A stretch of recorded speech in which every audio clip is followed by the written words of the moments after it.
Yes, sir, we're officially back at it. This is Boog Nice coming at you with the Medicom Mafex John Wick action figure review. Let's do it. This ain't for no scalper.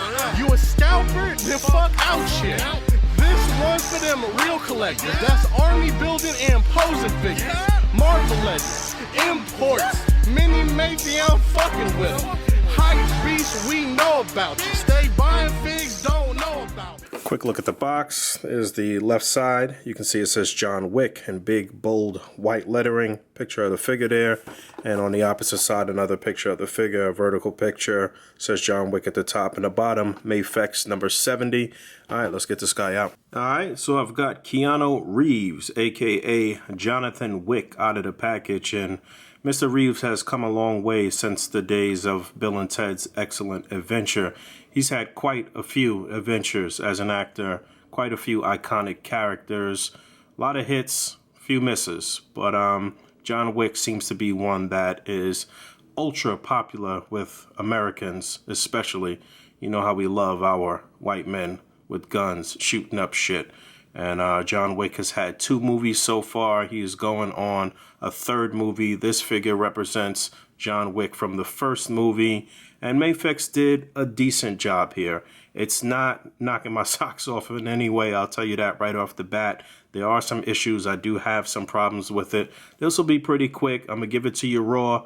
Pause.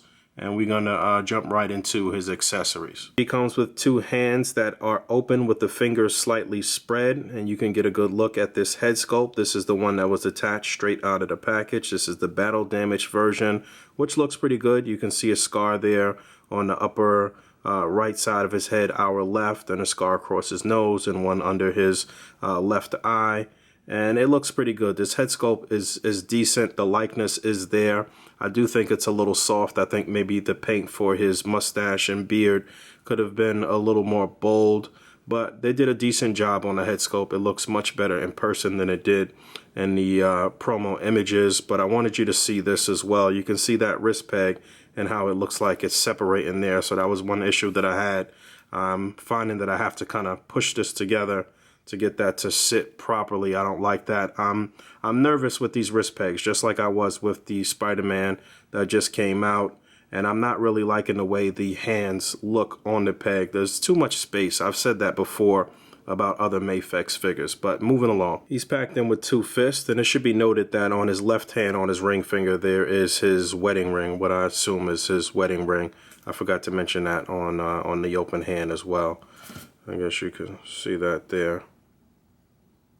And these were a little harder to put on. It's a bit more snug. I like the fit here better. I like the way they sit on the actual peg a bit better as well. He's got a right hand with the trigger finger extended. He's got a left hand that is open and cupped, which can be utilized to rest his larger weapons or maybe motion like he's cocking back the smaller weapons or whatever you want to do there with those 2. So let's get a weapon fitted in his hand.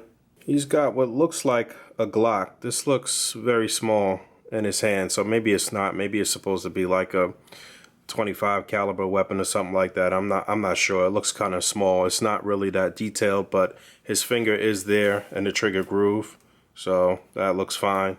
But I think they probably could have done a little bit better as far as the detailing on this weapon. And like I said, there's that, and you can rest his hand on there. That looks pretty authentic. It looks cool. But again, I hate the way that wrist peg is sticking out. I don't like the way that looks. He's packed in with a larger handgun too, which looks like it might be, I don't know, maybe they wanted this to be a 9mm or something. I don't know. The barrel looks a little longer than the average 9mm. Maybe they don't intend them to be any type of real gun. I'm not sure. But again, the detail is not really there. It's not as good looking as I would like. You know, I'm thinking about Mezco and other high-end lines that are producing weapons that look pretty authentic. But again, his fingers in the trigger groove. It looks good with him holding it. He has a nice firm grip on it, so there's that. And there's some more minor posing with the pistol, so no issue pointing it. You know, the wrist peg is working fine. You can definitely line things up good. It's looking really good, vanilla, no question about that. Then he's got a couple of assault weapons with a strap. Both of them have straps, actually. I'll get into the other one shortly. But this looks obviously automatic. Again, I don't know what type of gun it's supposed to be. Help me out in the comments with the correct make and model of any of the guns, any of you gun nuts out there. But yeah, this looks pretty good as far as the design of it. Again, no real detail here. And obviously, if you don't utilize the strap and put the strap around them, it's just going to be kind of hanging there, sticking out like that. And that doesn't really look too authentic, but I'll get the strap around him. And he's actually packed in with one additional hand that you'll need for the larger weapons too. And there he is with the weapon strapped on, up around his upper torso. You're going to want to remove his head when you put the strap around. Obviously, you don't want to rip the strap or bend it out of shape or anything like that. And there's his final hand, which is a left hand that is cupped. The fingers are connected, but there's a hole right through the middle that allows you to put the front of the larger weapons down in there in that hand. And that looks good. This looks pretty authentic. I don't have any issues here, but I am annoyed by these wrist pegs, and I am nervous with these wrist pegs. And there's a look at a semi-decent aiming pose. He definitely has the articulation, the posability to make this look a bit more authentic. I'll explore that a little deeper when I get into some displays, but you should be careful with the strap, that it doesn't get stuck under his arm, and that everything is lined up and looking good when you're taking your pictures and doing your setups.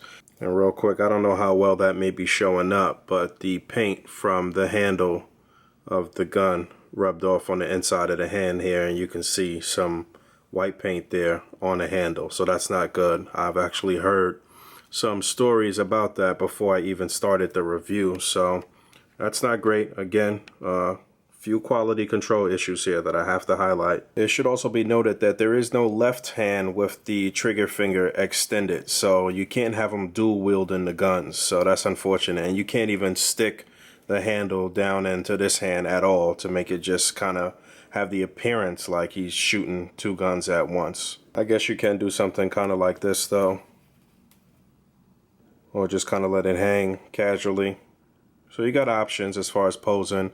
And it should be noted that the paint rub was happening on the right hand as well. So the black paint is coming off on the inside of his hand, and the white paint is coming off onto the handle of the gun. And there's a look at the other assault rifle. That looks great. I don't have any problems with the way that looks. I like that a lot. And there he is with the strap around his upper torso. There you go, there's that. I might have it strapped around the wrong way. It might be better if I strap it the opposite way, the way I had the first gun, but it is what it is. Moving right along.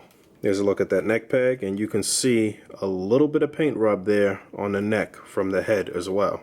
Finally, there's a look at that additional head sculpt with the hair slicked back. I do think that the battle damage version probably looks a bit more like Keanu, but I still do think they did a good job on this. As I said, they both look much better in hand, and Mafex has absolutely come a long way in terms of their face scans or their likeness to the actors.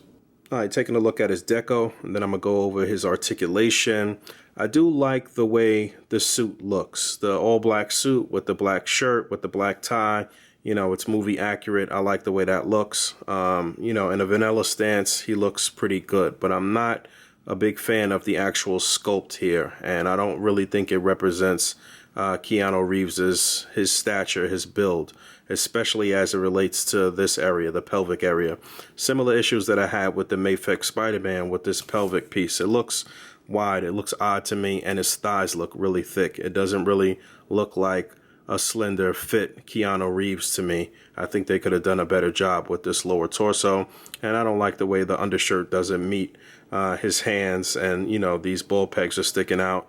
And again, I keep commenting on this, but I really hate it. I hate how this is separating here. Right now I have it sitting kind of flush, but in between takes I have to keep fixing it. But down to his shoes and everything, like I said, when you get him in a vanilla stance, or even when you start posing him up, he'll look good, but I don't think they nailed the likeness as far as the body type of Keanu Reeves here.